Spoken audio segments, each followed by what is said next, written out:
Anda menyaksikan Kompas Bisnis bersama saya, Asri Gunawan. Saudara, kabur aja dulu menjadi ekspresi kaum muda yang patah hati karena sulit mendapatkan pekerjaan, pendapatan yang di bawah harga-harga kebutuhan, jengah dengan gaduh kebijakan PPN, ruwetnya dapat gas subsidi dan banyak situasi ekonomi yang kurang menguntungkan mereka. Tetapi kabur aja dulu nggak bisa dilakukan oleh pemerintah Indonesia yang harus bayar utang jatuh tempo plus harus bayar bunga utang.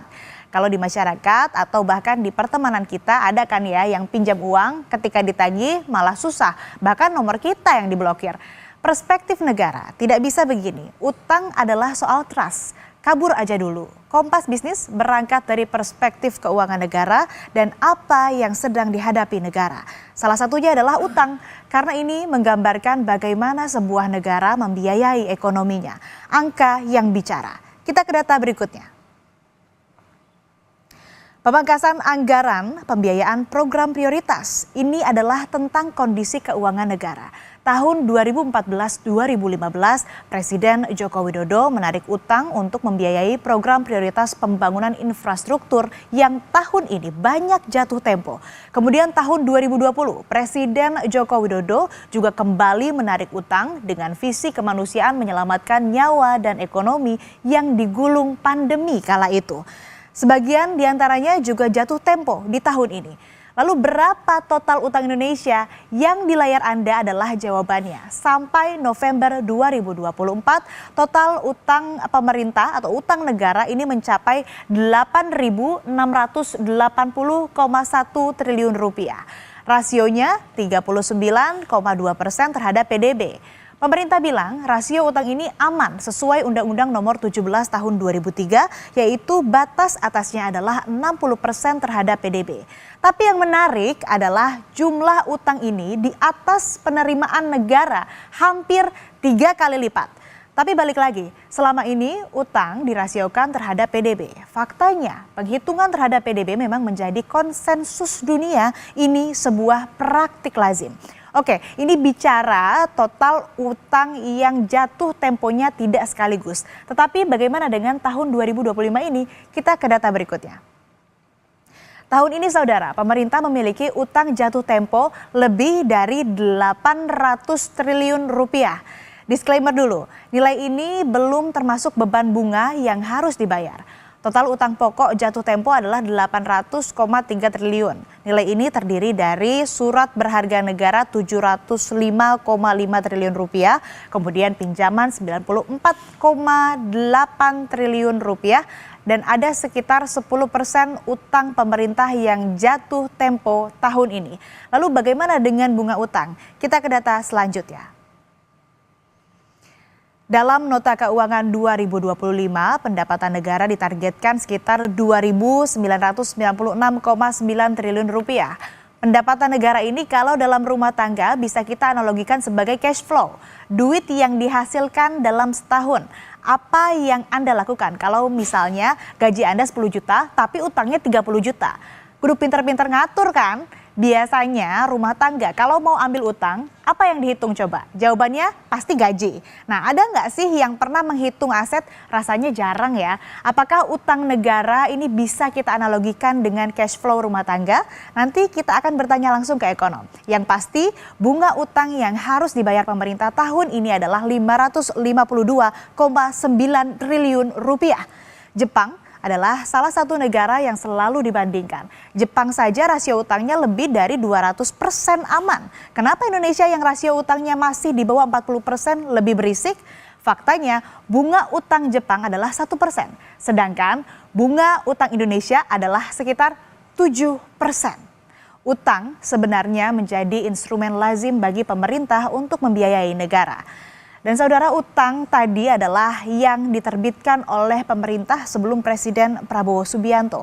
Kedepan, kalau negara harus membiayai subsidi, harus punya uang untuk perlindungan sosial seperti korban PHK. Harus membiayai janji kampanye yaitu makan bergizi gratis. Pertanyaan selanjutnya, apakah Indonesia punya uang? Presiden Prabowo Subianto punya jawabannya. Biasa ada yang nyinyir, ya kan? Mana bisa kasih makan?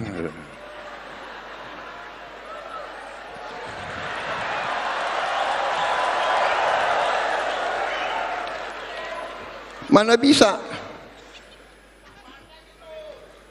Uangnya nggak ada. Uangnya ada, Bung, ada uangnya.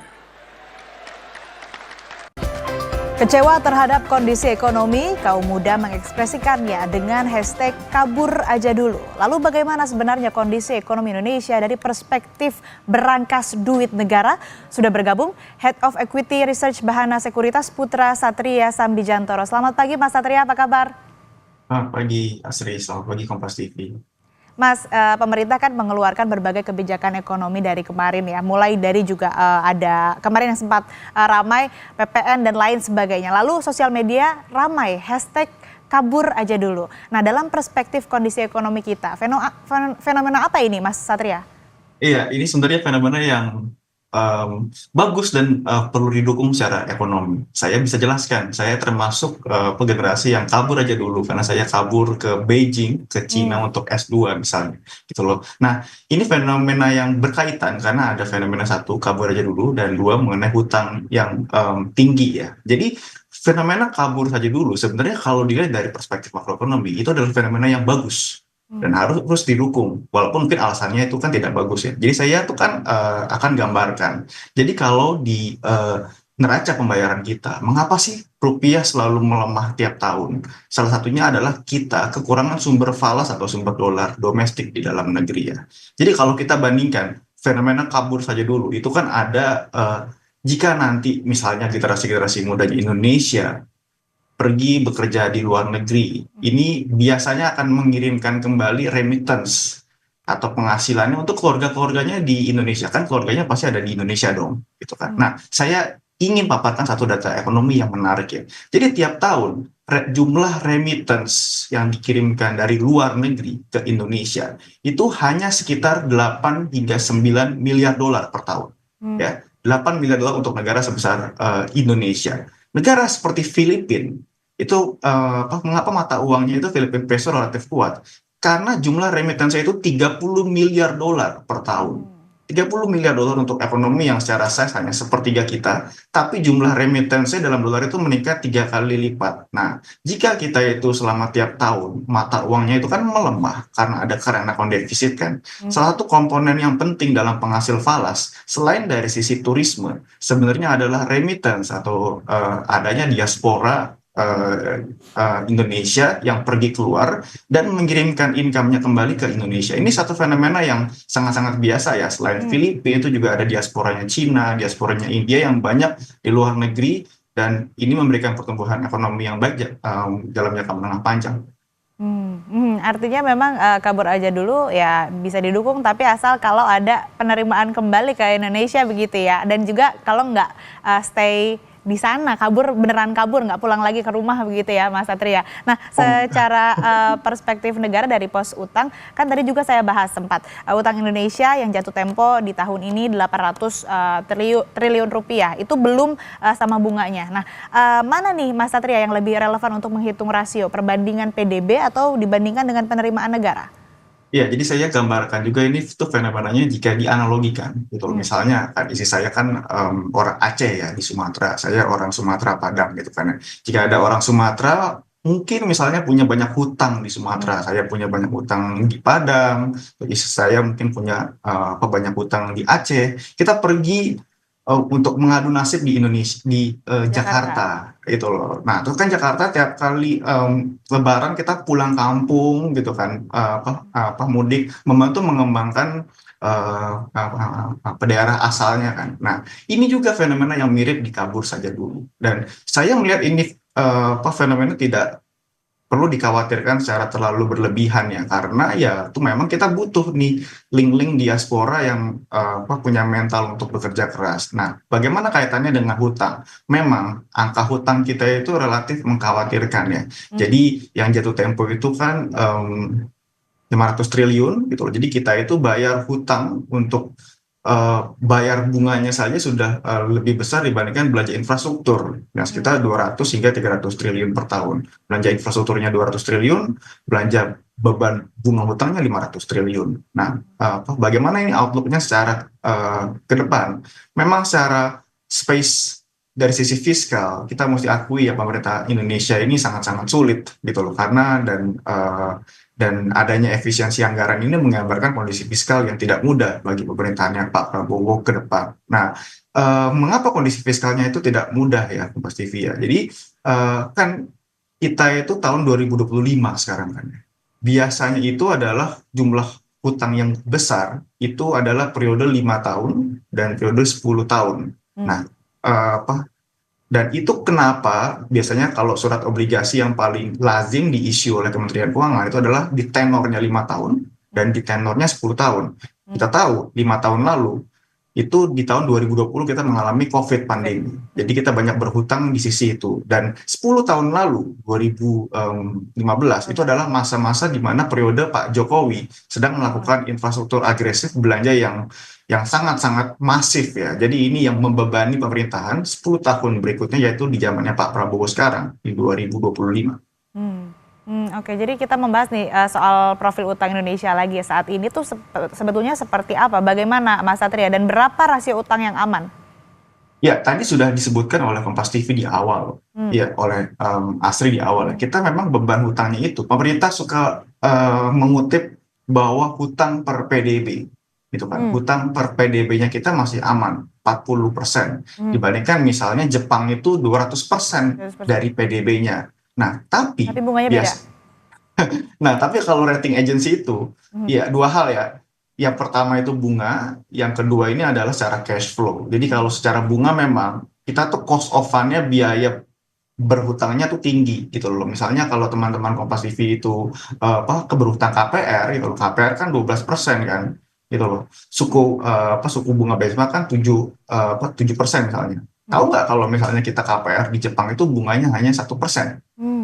Kalau di Amerika Serikat itu 3%, 4%. Ya kalau misalnya kita punya hutang 100 juta, bebannya itu 12% gitu kan ya. Berarti kan kita mesti bayar kan 12 juta per tahun. Nah, kan? Sedangkan kalau kita punya hutang misalnya 200 juta, seperti di Jepang gitu kan, tapi beban bunga hutangnya hanya 1%, berarti kita hanya bayar 2 juta per tahun. Gitu loh. Ini juga yang sering menjadi perhatian ekonom ya, gitu. Dan yang kedua dan yang terakhir ya, secara cash flow, biasanya kalau kita mau berhutang ke bank kan, bank itu tidak tanya tuh aset kita berapa. Aset kita sebagai ekonomi itu PDB, kita bisa punya rumahnya tuh besar, terus mobilnya tuh bagus-bagus, tapi kalau misalnya gaji kita kecil, kita ditolak tuh saat melakukan BI checking. Nah, sama juga nih gitu loh, kalau yang dilihat sebenarnya itu adalah hutang per pendapatan. Tax to GDP-nya kita itu relatif kecil. Jadi dari aset yang besar itu ekonominya kita, karena kita tax-nya itu tax base-nya relatif kecil, jadi penghasilannya kita tuh kecil. Penghasilan kita tuh hanya sekitar 2.000 triliun per tahun gitu loh, penerimaan pajak. Ini yang sebenarnya menekan cash flow bagi pemerintah sekarang. Nah tadi Mas Putra juga sempat menyebutkan ya, bunga utang Indonesia ini melebihi anggaran infrastruktur. Lantas apa yang perlu dievaluasi nih Mas Satria? Iya, memang perlu ada satu level of prudence ya, kehati-hatian dalam kita melakukan issuance utang atau melakukan kebijakan strategis dalam ke depan ya. Misalnya gitu loh, kita suka berhutang dalam dolar gitu loh. Dalam 3 bulan terakhir ini Kementerian Keuangan sudah 2 kali melakukan penjualan hutang dolar gitu loh, obligasi sukuk dan obligasi dolar bonds gitu kan ya. Ini sebenarnya juga beban bagi ya anak-anak muda ke depan gitu loh. Kenapa ya? Kan kabur saja dulu gitu loh. Misalnya ya, hutang tenor dolar biasanya kan panjang, 20 tahun, 30 tahun kan. Kita berhutang misalnya 1 miliar dolar. Itu artinya sekitar 16 triliun dengan kurs dolar yang sekarang kan ya, gitu loh. Dengan jatuh temponya 10 tahun lagi, 2035. Nah, tapi apakah tahun 2035 1 dolar sama dengan 16.000?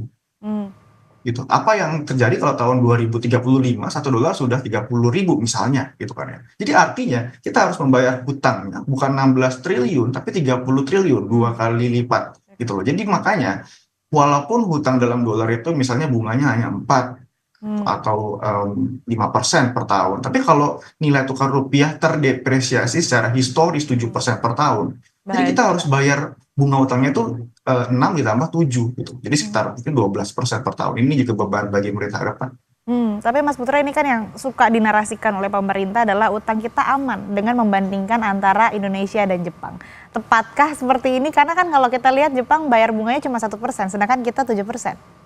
Iya, iya, betul sekali, betul sekali. Jadi, iya, memang perlu ada tingkat suku bunga yang tinggi ini memang perlu perlu diturunkan ya. Kalau view-nya kami di mana prediksinya sepertinya suku bunga BI rate ini akan turun lagi nih di 3 hari ke depan kita akan ada RDG BI yang akan mengumumkan penurunan suku bunga gitu loh. Sepertinya memang kita itu untuk menurunkan beban bunga utang ya, itu ada 2 caranya. Satu adalah meningkatkan pendapatan, 2 itu menurunkan bunga utang. Jadi kalau misalnya yang 2 ini masih agak susah kan ya, karena suku bunga global trennya sedang naik bukan turun gitu kan ya. Jadi kita harus fokus pada meningkatkan pendapatan. Pendapatan itu bisa didapat dari misalnya pajak atau reformasi pasar modal, terutama di pasar saham atau di pasar obligasi misalnya. Meningkatkan pendapatan negara jadi kunci untuk menjawab ini ya, Mas Satria. Lalu terakhir Mas Satria, benarkah fiskal pemerintah Presiden Prabowo Subianto ini terbatas sehingga dampaknya adalah yang dirisalah oleh kaum muda nih, yang sampai ingin kabur aja dulu begitu? Betul, betul. Saya mengerti ya terhadap perspektif generasi muda sekarang. Saya juga sendiri juga tadi gitu loh. Saya bagian dari kabur aja dulu gitu loh. Atau bahkan Pak Prabowo itu bagian dari kabur saja dulu saat beliau ke Yordania kan gitu kan waktu itu. Tapi ini ada sisi positif yang sebenarnya bisa dilihat. Kalau kita itu belajar atau bekerja di luar negeri, kita bisa melihat perspektif yang tidak kita lihat di Indonesia, yang relatif bersifat secara homogen gitu loh. Jadi saat